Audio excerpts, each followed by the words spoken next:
Hi welcome back to my channel. ఈరోజు కథ నా ప్రాణమ 34 భాగాన్ని వినేద్దాం. అలా లావణ్య ఫోన్ పెట్టేసిన తర్వాత రాజ్ భారంగా ఆదిత్య వైపు చూస్తాడు.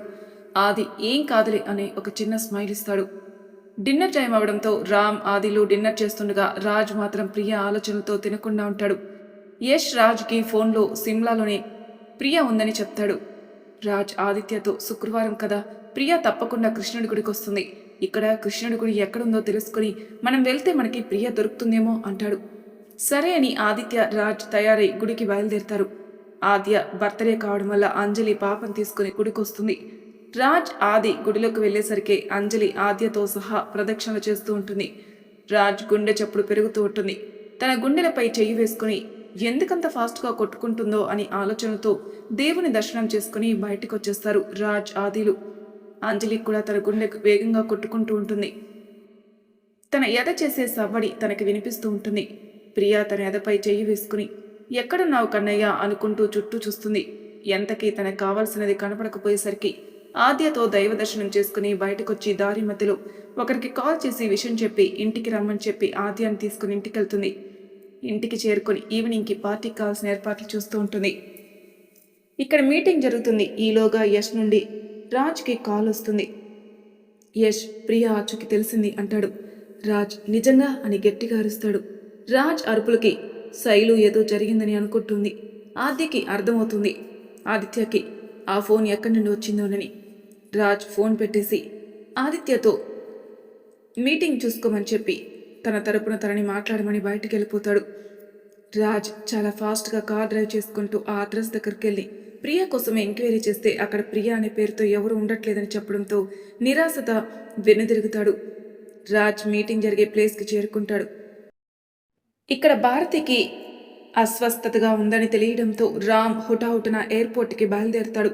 రాజ్కి చెప్పకుండానే రామ్కి ఎయిర్పోర్ట్లో ఎదురవుతుంది ఒక అమ్మాయి. రామ్ ఆ అమ్మాయితో మాట్లాడిన తర్వాత ఫ్లైట్ ఎక్కి తన ఇంటికి వెళ్ళిపోతాడు. ఆ అమ్మాయి నేరుగా తను చేరుకోవాల్సిన అడ్రస్కి వస్తుంది. మీటింగ్ కంప్లీట్ అవుతుంది. మీటింగ్ అయిపోయిన తర్వాత ధీరజ్ అందరినీ తన కూతురు బర్త్డే అని చెప్పి ఇన్వైట్ చేస్తాడు. ధీరజ్ ఇన్విటేషన్ని మన్నించి రాజ్ ఆదిత్య ఫంక్షన్కి వెళ్ళడానికి రెడీ అవుతూ ఉంటారు. శైలు నరసింహం ఇంకా ముఖ్యమైన వాళ్ళని పిలవడంతో అందరూ వస్తానని చెప్పడంతో ధీరజ్ ఇంటికి వెళ్తాడు.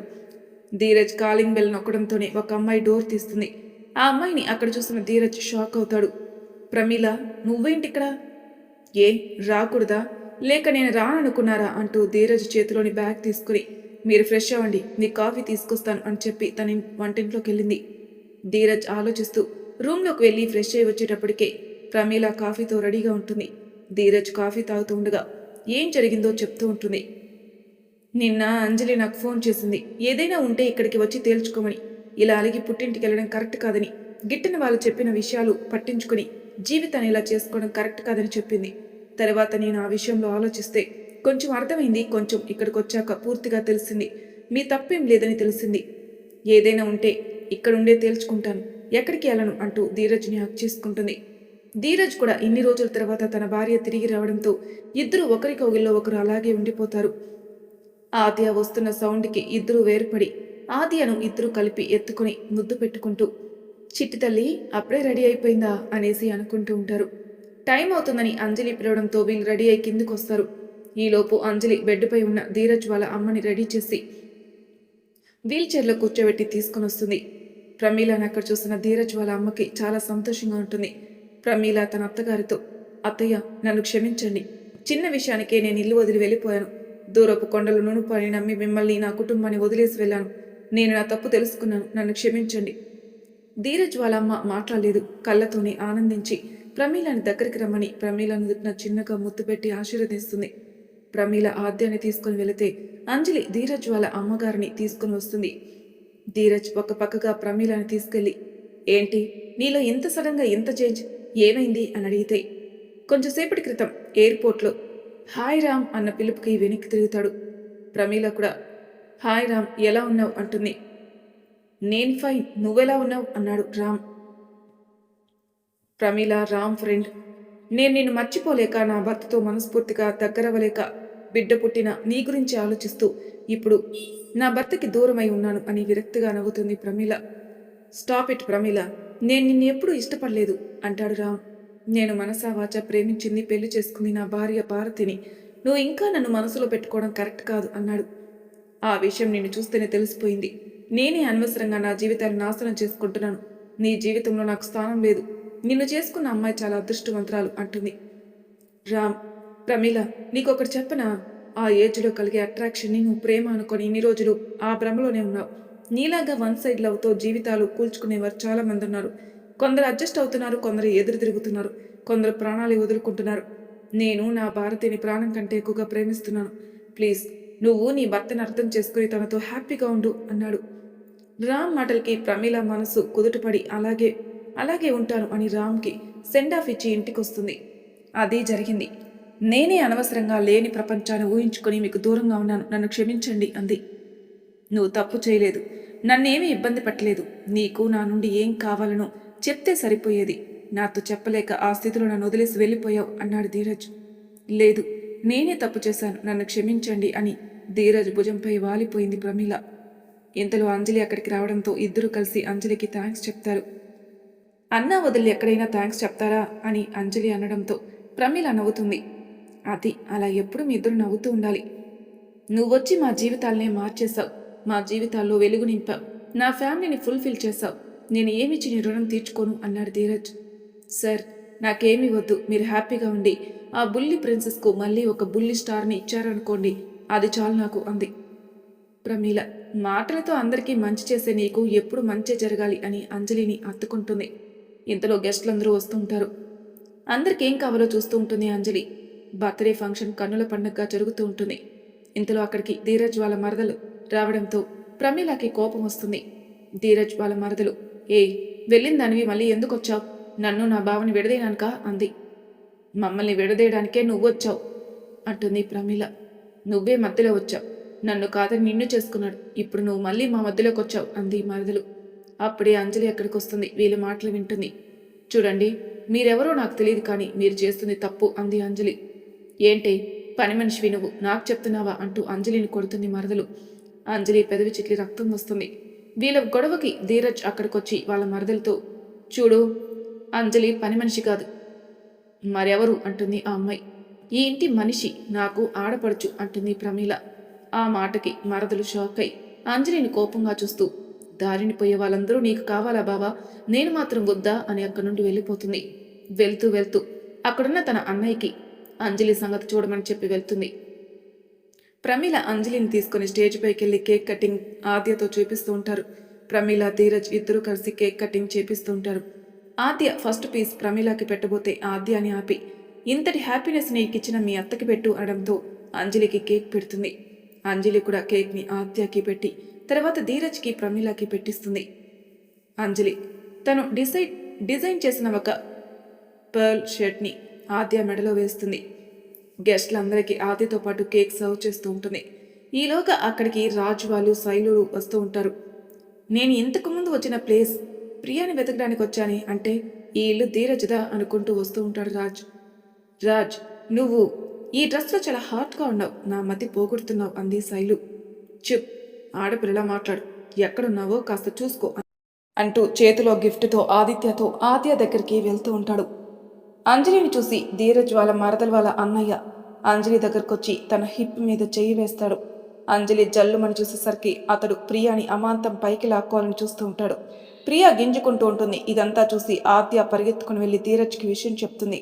ఆ సీన్ రాజ్ వచ్చేసరికి జరుగుతూ ఉంటుంది. అంజలి అటు తిరిగి ఉండడం వల్ల రాజ్కి కనిపించదు. రాజ్ అతన్ని సమీపించేసరికి అంజలి ఆ పెనుగులాటలో ఇటు తిరుగుతుంది. అంతే, రాజ్ అంజలిని ఆ పరిస్థితుల్లో చూడటంతో తన కోపం కట్టలు తెంచుకొని వాడిపై మృగంలా దూసుకెళ్తున్నాడు. రాజ్ చేసిన హఠాత్ పరిణామానికి ప్రియా కింద పడిపోతుంది. రాజ్ తన పిడికిలతో వాడి కడుపులో ఒక్కటిస్తాడు. అంతే, దెబ్బకి గురుడికి నోట్లో నుండి రక్తం వస్తుంది. తన మోచేయితో వాడి తల మీద ఇచ్చిన పంచ్కి నక్షత్రాలు కనిపిస్తాయి వాడికి. ఇంతలో ఆదిత్య పరుగున వచ్చి అంజలి మొహం చూడకుండానే అంజలిని లేపి రాజ్ దగ్గరికి వెళ్తుంటాడు. ఆది వెళ్ళి రాజుని ఆపినా ఆగకుండా కొడుతూనే ఉంటాడు. ధీరజ్ కూడా వచ్చి అతన్ని లేపి పట్టుకుని రాజుని ఆగమనడంతో రాజ్ ఆగి అంజలి దగ్గరికి అంతే కోపంతో వచ్చి తనపై చెయ్యెత్తుతాడు. అంజలి, రాజ్ గారు అంటూ చెయ్యిని రాజ్ని హగ్ చేసుకుంటుంది. ధీరజ్ షాక్ అయి ఉంటాడు. రాజ్ చెయ్యి అలానే పైకి ఉంటుంది. ప్రియా కన్నీళ్లు రాజ్ షర్ట్ని తడిపేస్తుంటే రాజ్ తన చేయిని దించి ప్రియని దూరంగా జరిపి కోపంగా చూస్తాడు. అప్పుడే అక్కడికి శైలు వస్తుంది. ఆ సీన్ చూసి ప్రియా దగ్గరికి ప్రియాకి కనిపించేలా తన ఫోన్ని చూపిస్తుంది. ప్రియా భయంతో రాజ్ నుండి దూరం జరిగి ఆదితో, అన్నయ్య నేను తర్వాత మాట్లాడతాను, నన్ను నువ్వు నమ్మితే ఇక్కడ నుండి వెంటనే నన్ను తీసుకెళ్ళు అని తన తలపైకి ఎత్తుకున్నానే అంటుంది. ఏంటి వాడు తీసుకెళ్లేది, నేను తీసుకెళ్తాను అంటాడు రాజ్. వద్దు నేను మీతో రాను అంటుంది ప్రియ. రాజ్కి కోపం పీక్స్లోకి పోయి ఆది నేను ప్రియతో మాట్లాడాలి అని ప్రియను చూస్తాడు. నేను మీతో మాట్లాడేది ఏమీ లేదు, నన్ను వెళ్ళనివ్వండి అంది ప్రియ. ఏంటి వెళ్ళనిచ్చేది, వస్తావా రావా అన్నాడు. నేను రాను అంది. నువ్వు ఇలా ఎందుకు వింటావే అని ప్రియని అమాంతం ఎత్తుకొని తీసుకెళ్తూ ఉంటే ప్రియ శైలును చూస్తుంది. శైలు కోపంగా చూస్తుంది. ప్రియాని ఎత్తుకొని రాజ్ శైలు వైపుకు వెళ్ళి శైలుని కోపంగా చూస్తూ, చూడు తన కోపానికి అది ఇంత చేయడానికి కారణం నువ్వని నాకు తెలుసు. ఆడపిల్లవని ఇంతవరకు చూస్తూ ఉన్నాను. ఎప్పుడైతే మా ఇద్దరి మధ్య చిచ్చు పెట్టాలని చూసావో, దానిని భయపెట్టావో, నీ అంతం స్టార్ట్ అయిపోయింది మీ శైలజా మిత్ర. ఈ రాజ్ ఆడి ఆట ఏంటో చూస్తావు అంటూ ప్రియని తీసుకుని వెళ్తూ ఉంటాడు. ప్రియా రాజు బాహుల్లో గుంజుకుంటూ ఉంటుంది. ప్లీజ్ వదలండి, నేను వస్తే బాగోదు, నా వల్ల ఎవరికి ఏమీ జరగకూడదు, నన్ను వదిలేయండి అంటూ అరుస్తుంది. రాజ్ ప్రియని కారులో కూర్చోబెట్టి బెల్ట్ పెట్టి చుప్ చాప్గా కూర్చో, ఒక్కటిచ్చానంటేనా అనుకుంటూ ఆదిత్యతో శైలు సంగతి చూడమని అందరికీ బాయ్ చెప్పి ప్రియాని తీసుకుని వెళ్తూ ఉంటాడు. ఆదిత్య శైలు చంపపై ఒక్కటిచ్చి, ఏమన్నావే నువ్వు నా చెల్లిని? చూడు నేను మౌనంగా ఉన్నానంటే మిమ్మల్ని ఏమనను అనుకుంటున్నావా? నేను చెప్పేది జాగ్రత్తగా విను. ఇప్పటి వరకు నేను చూస్తూ ఊరుకున్నాను, ఎందుకంటే మా తాత మొహం చూసి, మా తాత మీదుండే గౌరవంతో. అది నువ్వు ఈ రోజుతో పోగొట్టుకున్నావు. నువ్వు ఇంకా మారకపోతే ఈ ఆదిత్యలో ఉన్న విక్రమ్ని చూస్తావు అంటూ సీరియస్గా వార్నింగ్ ఇచ్చి నరసింహం దగ్గరకొచ్చి, నువ్వు నా కుటుంబం నుంచి దూరంగా ఉంటేనే నీకు మంచిది, కాదు కూడదంటే నాలో ఇంకో రాఘవాన్ని నువ్వు చూస్తావు అంటూ అక్కడి నుంచి ధీరజ్ దగ్గరకొచ్చి ధీరజ్తో కొన్ని కారణాల వల్ల అంజలి ఉరాఫ్ ప్రియా రాజ్కి దూరంగా ఉండవలసి వచ్చింది. నాకు అంత చెప్పి తను మాత్రం రాజు నుండి దూరంగా ఎందుకు వచ్చేసింది అంది ప్రమీల.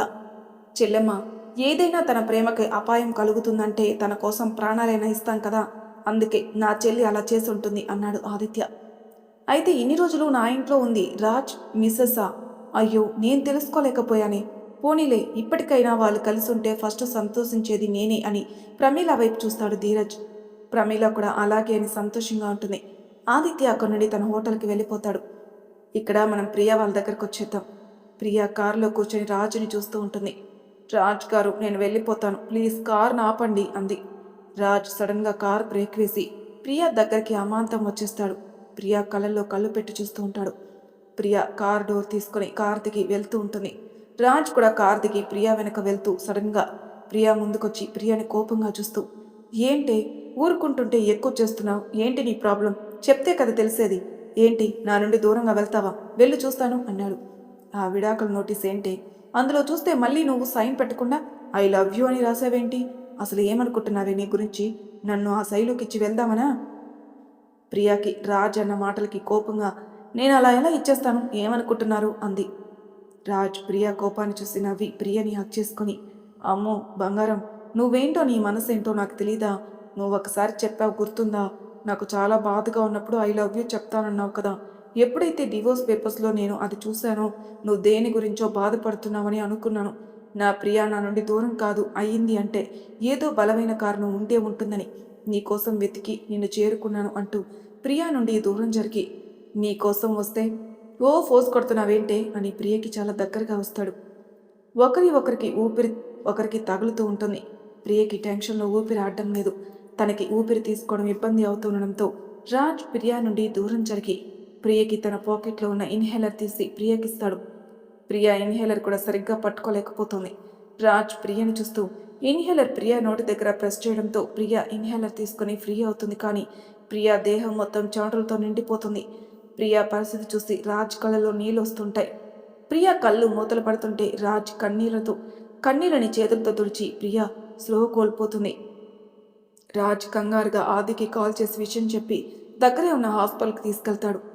డాక్టర్స్ వచ్చి చెక్ చేసి ఈమె కొన్ని డేస్ నుండి సరిగ్గా తినలేదు, మళ్ళీ తనకి ఆస్మా కారణంగా తన లంగ్స్ మొత్తం ఇన్ఫెక్షన్ అయిపోయింది, తన పొజిషన్ చాలా క్రిటికల్గా ఉంది, తనని ఈ ఆస్మా ఫియర్కి దూరంగా కొంచెం హాటెస్ట్ ప్లేస్కి తీసుకెళ్ళండి అనడంతో రాజ్ కంగారుగా ప్రియా దగ్గరకు వెళ్తాడు. అప్పుడే ఆది కూడా వస్తాడు. ప్రియకి శ్వాస ఆడక ఆక్సిజన్ మాస్క్ పెట్టి ఉంటుంది. ఆయన ప్రియకి శ్వాస వస్తూ ఉంటుంది. ఆదిత్య వెంటనే రాజ్తో, రాజ్ చాపర్ రెడీగా ఉంది, ప్రియని మన హాస్పిటల్కి తీసుకెళ్దాం అంటాడు. రాజ్ ప్రియని ఎత్తుకుని వస్తూ ఉంటే ఆదిత్య డాక్టర్తో మాట్లాడి ఫార్మాలిటీస్ కంప్లీట్ చేసి ఒక నర్స్ హెల్ప్తో ప్రియని తీసుకెళ్తుంటాడు. ప్రియా శ్వాస ఆడట్లేదని రాజ్కి కంగారు ఎక్కువైపోతుంది.